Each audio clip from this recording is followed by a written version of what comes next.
வணக்கம். நான் இங்கு கூறும் இந்த கவிதை ஆணாதிக்க சமூகத்தில் பெண்களுக்கு ஆதங்கத்தையும் ஏக்கத்தையும் அப்படம் ஒழுக்கி அணு அணுவாய் கவிதையாக்கியுள்ளார் நமது கவிஞர் செந்தமிழ்தாசன்.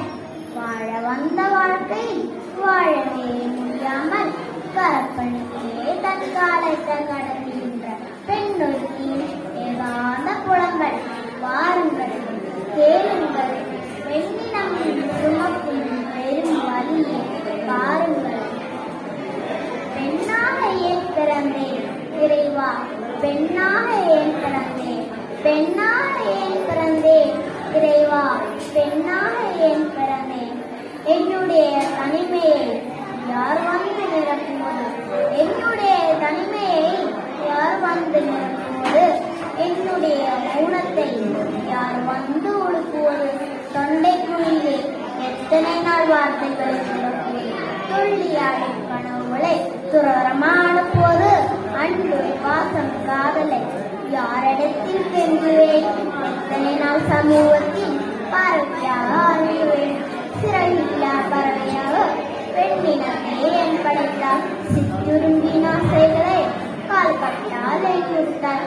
கனவென்னும் நிறவுகளை கட்டில் மேலே உதர்த்திவிட்டோம். கைவிட்டே கண்ணீரை தேக்கியே பழகிவிட்டோம்.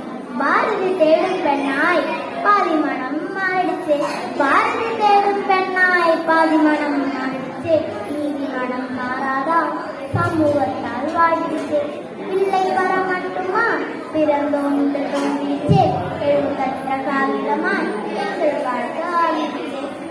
பொம்மை பூனை மட்டுமே துணிச்சு. கூட்டிய அறைகளை விளக்கிண்டு கிடையாச்சு. சாரலமே என்னுடைய ஆசை கிடையாச்சு. சமைக்கவும் தூவைக்கவுமே என்னார்கள் கிடையாச்சு. ஓட போல பூமி எங்கும் ஓடியாட ஆசை உண்டு, ஓட போல பூமி எங்கும் ஓடியாட ஆசை உண்டு. நத்தக்கண் மனிதராலே நொண்டி கூட ஆடலேன்று. எத்தனையோ மாற்றங்கள் பெண் உலகம் கண்டதென்று. ஆனால் நிச்சயோடு பார்க்கும் கண்கள் மாறலேன்று. மாதம் 3 நாட்கள் மட்டுமல்ல வேதனை, மாதம் 3 நாட்கள் மட்டுமல்ல வேதனை. ஆளான பெண்ணாலே அத்தனை நாளும் சோதனை.